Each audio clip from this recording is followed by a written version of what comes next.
welcome you here on your first visit as president of your country.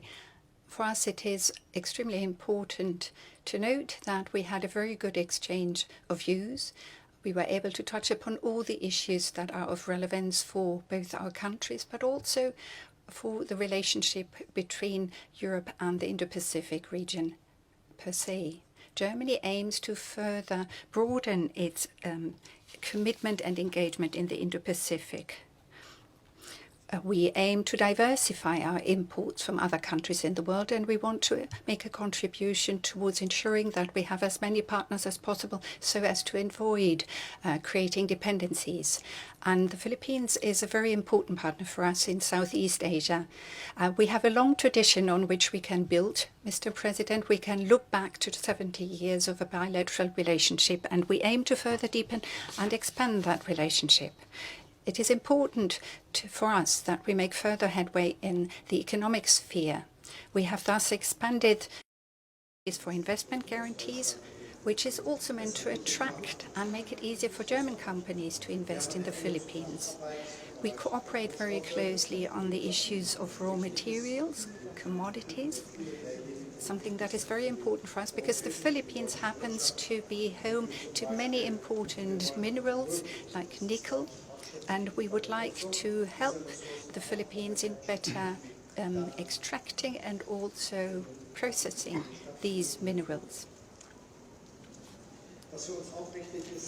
We also believe that it is important that we have the necessary framework conditions.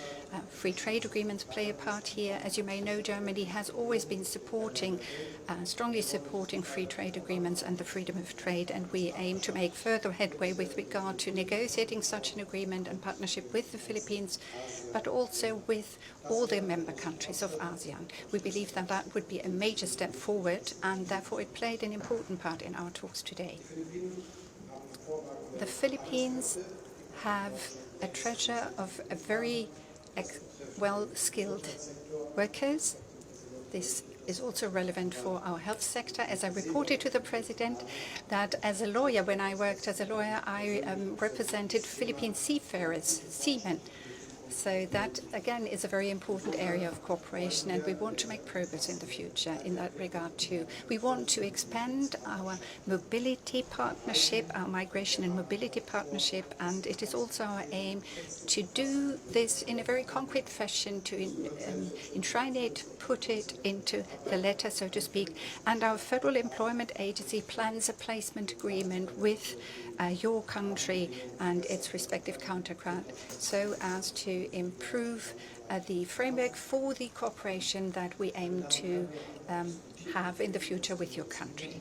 Of course, we also touched upon the issue of climate protection. It's a central issue, especially with regard to the Philippines. The Philippines is one of the countries that is amongst those hardest hit by the impact of climate change.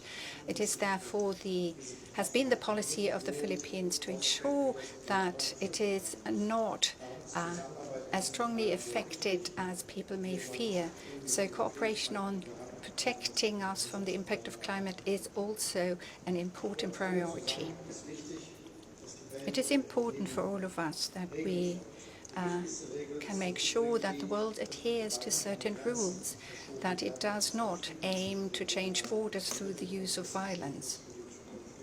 And that will guide our actions in the future too. I believe that both of us are in close agreement, are very committed in that regard. This is especially true with respect to the questions that are very much at the top of our agenda these days. When you look to the European region, Russia's attack on Ukraine has had an effect on the world at large. The economic impact is dramatic, but our position has been very clear. We have condemned Russia's war of aggression against Ukraine. We believe it to constitute a horrible violation of international law.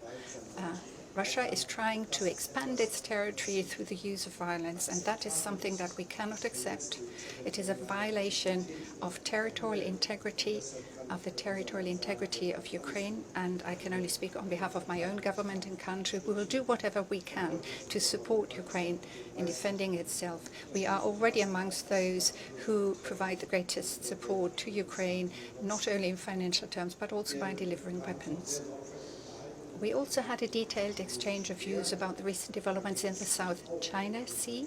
Here again, it is about adhering to international law, ensuring the freedom of navigation. And we are working to ensure that the UN Convention on the Law of the Sea is being adhered to by all its parties that have signed up to it. Peaceful development and the peaceful settlement of conflicts and disputes is important here. As early as in 2016, the Philippines have taken an important decision in that regard.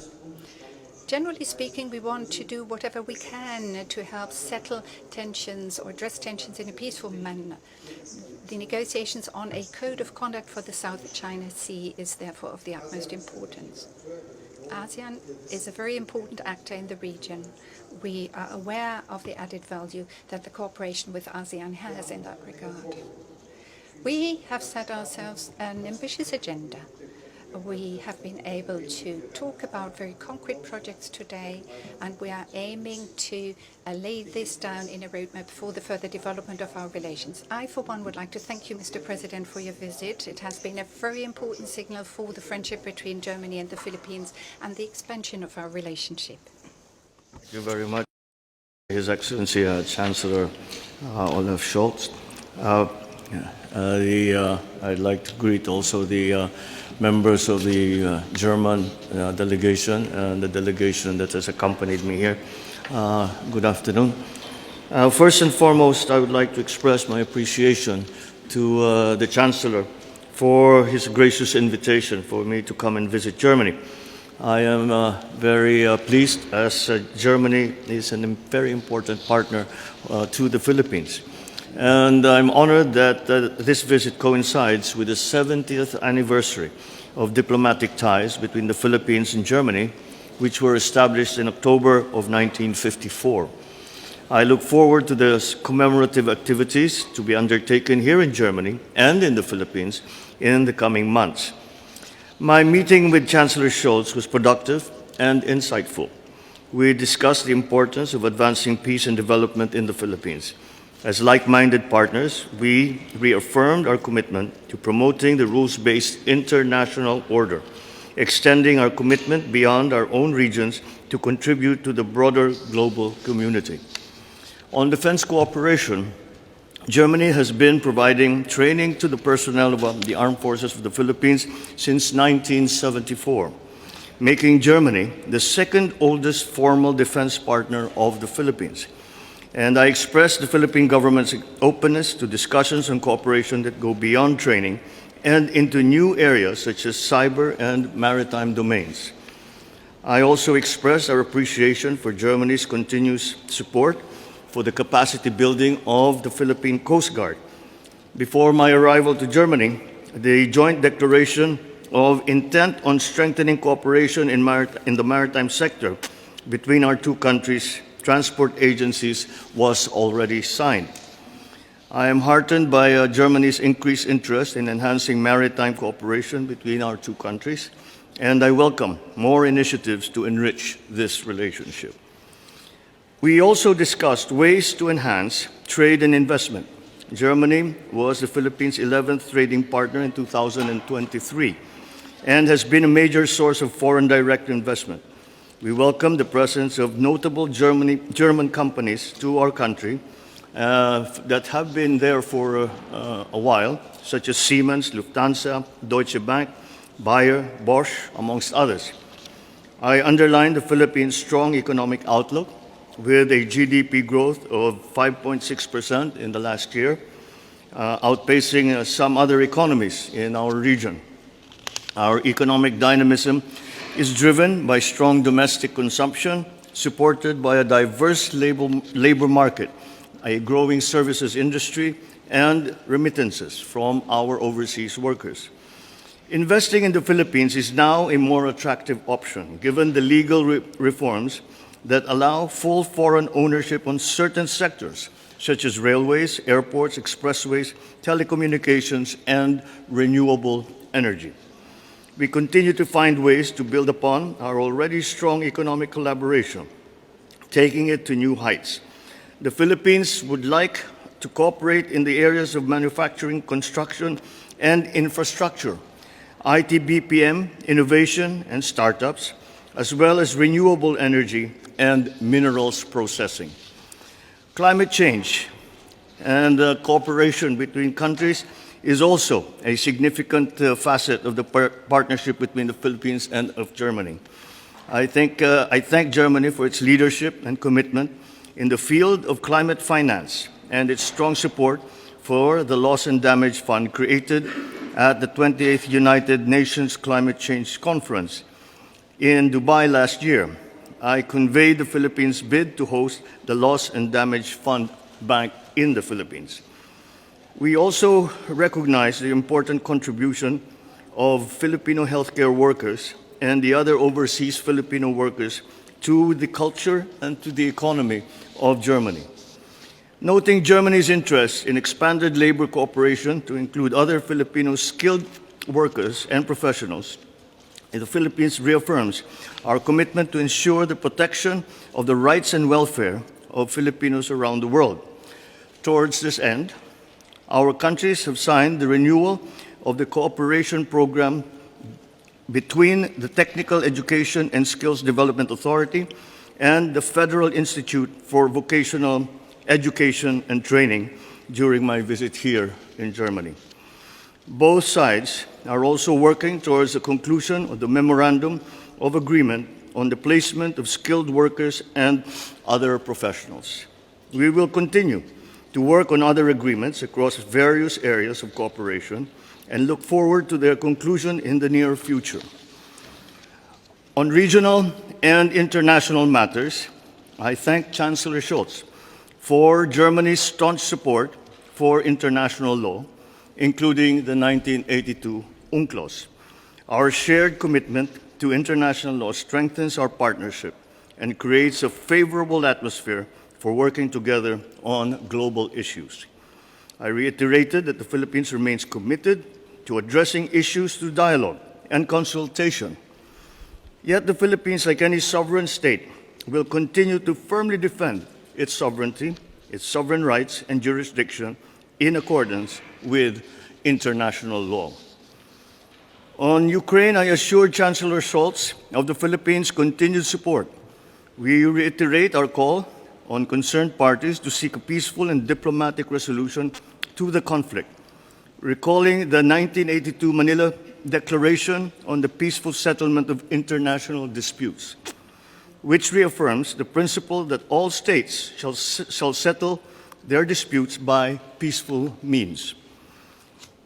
On the Middle East, I highlighted the Philippine government's concern over the 2 million Filipinos present in the region. The Philippines continues to urge all parties to exert restraint to prevent escalation and to work towards a peaceful resolution of the conflict. It was indeed a fruitful and enriching discussion with you, Chancellor Scholz. I wish to express my heartfelt appreciation to the government of Germany, the German people, for their gracious hospitality extended to me and the entire Philippine delegation. I eagerly anticipate this continuation of our strong partnership for another 70 years or more. With confidence, I believe we can deepen our relationship and collaborate for the mutual prosperity of both our countries. Thank you.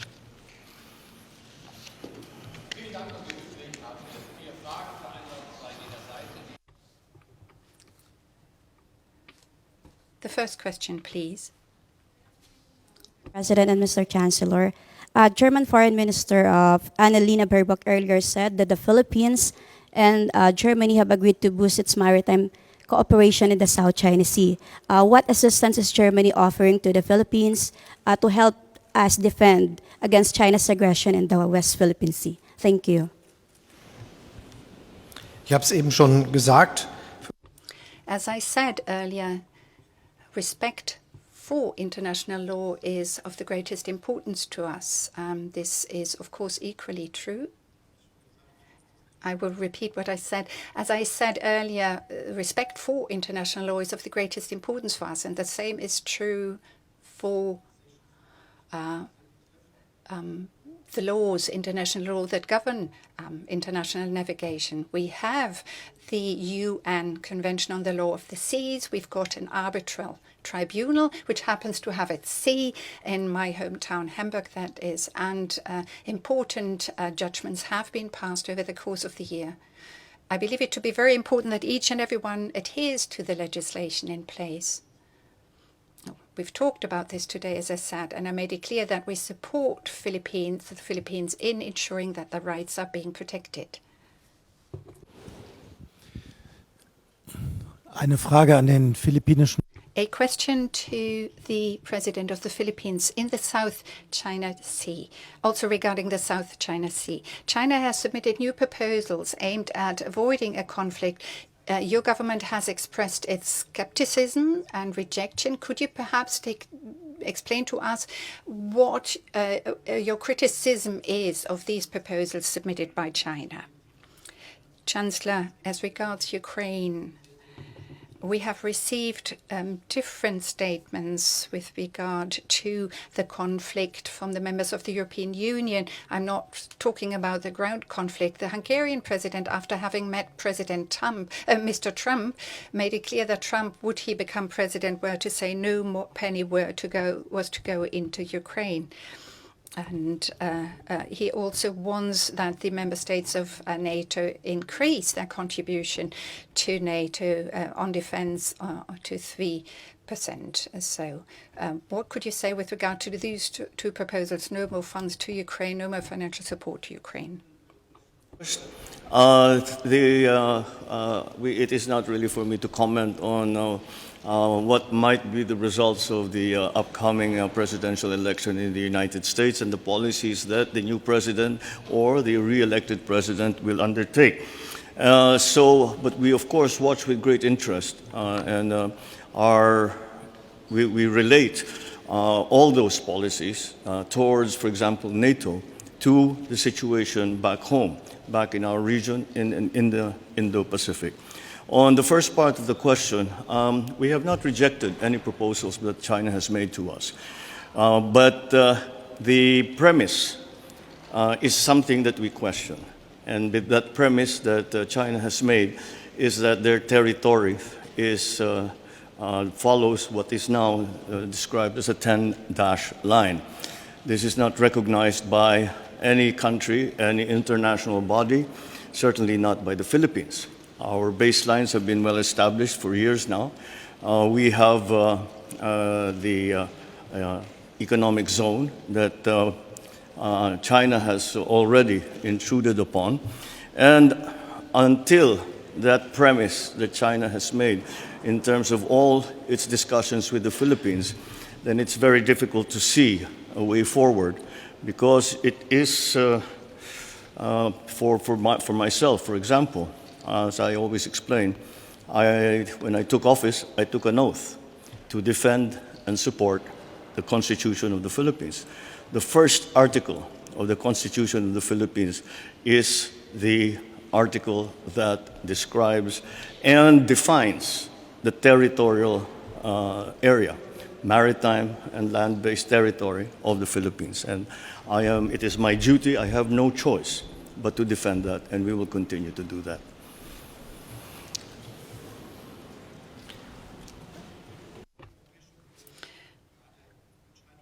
The European Union has taken decisions to provide substantial financial support to Ukraine.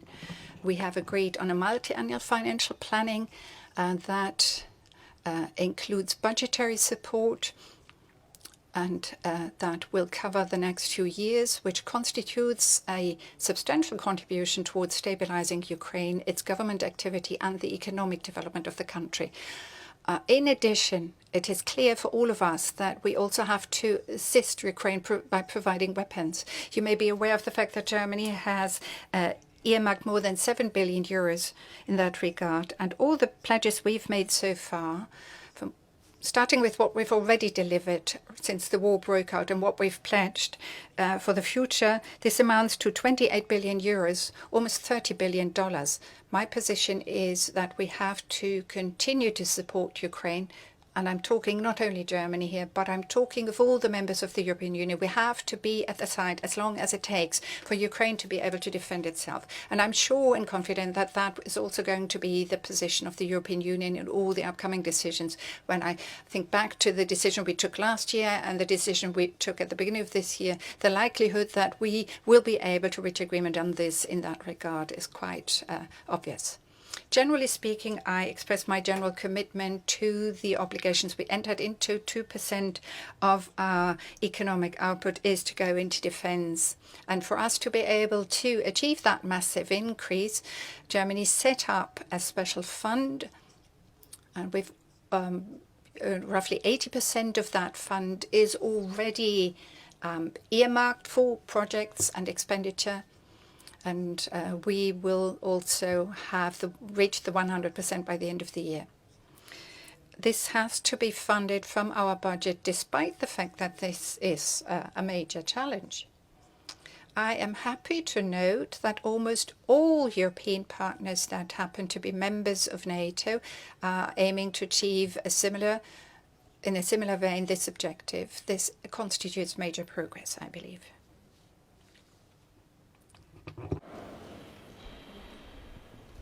Good afternoon, Mr. President and Mr. Chancellor. The two transportation agencies of both Germany and the Philippines signed the joint declaration of intent to strengthen cooperation in the maritime sector. I have two questions related to this. First, what forms of cooperation do we expect from this agreement? And what specific outcome does Germany and the Philippines expect or have in mind in facilitating maritime trade and mobility? Thank you. Deutschland ist ein Land, das Germany is a country that has or owes a large part of its economic upswing of the past 2 years to the fact that we have been able to recruit and attract professionals from all over the world, and that they have done their bit to ensure that the tasks that have to be addressed in this country are actually addressed. Amongst those countries that are home to many of the professional workers who've come here is the Philippines, and we want to ensure that the framework conditions are further are improved further. We're working with the Philippines in an area that is of great importance and characteristic for the German area. We aim to enhance our cooperation here in the field of vocational training. German vocational training is something that is of the greatest importance for the quality of the work that is provided. Yes, those are we have students that have studied at German universities, but we excel especially because of our vocational education and training. So this is a good area for cooperation between the Philippines and Germany, and I believe it too important that we also focus on this area of vocational education and training, and that we continue to cooperate closely in this sector, because I believe that that will enhance the opportunities of workers from the Philippines who set out to work abroad, to live abroad, and to engage there. The legislation that we've just passed lay the foundation and make it a lot easier for people to have access to the German labour market. I believe it to be probably the most advanced and modern legislation in that regard. We know that our prosperity and growth depends on professional workers from outside, and we want to create favourable conditions for them here. We aim to enhance our cooperation and improve our cooperation here. We have a great interest in seeing this come about. It is something that is befitting our time, the fact that the world is growing together as a consequence of globalization. to begin my answer, I'll give you a more detailed answer on the maritime cooperation. We already have many exchanges with Germany in terms of training for our armed forces and, of course, the Coast Guard as well.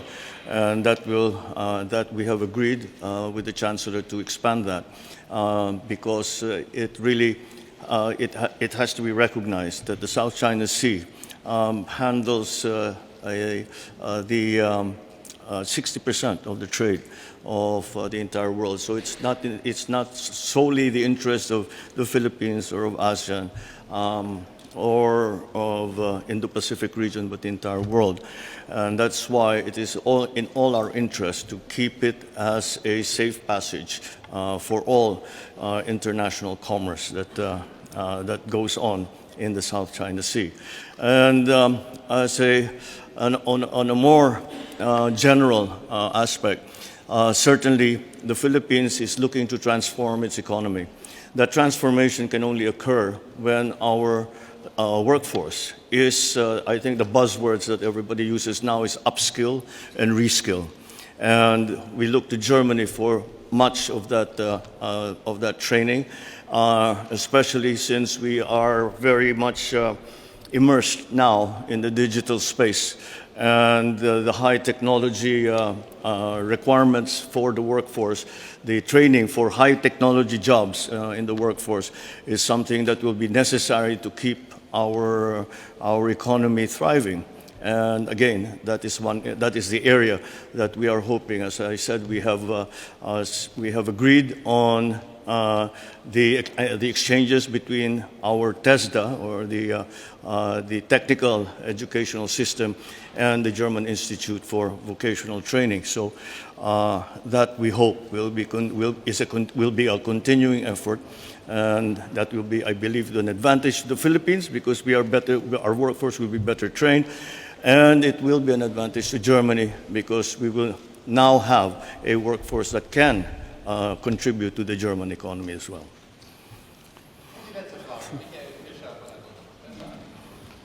Vielen Dank, Herr Bundeskanzler. Thank you, Chancellor. You plan to visit China in spring, your second trip to China. What are your expectations? The last time you visited China, the Ukraine conflict was one of the focus areas of your visit. Do you have the hope, the expectation that China will be in a position to influence President Putin with regard to this conflict? And President Marcos, what are your expectations or wishes to the Chancellor with regard to his upcoming trip to China? And a second question, if I may, regarding the cooperation in the defense area. You mentioned the training of the armed forces. Did you also speak about concrete arms projects?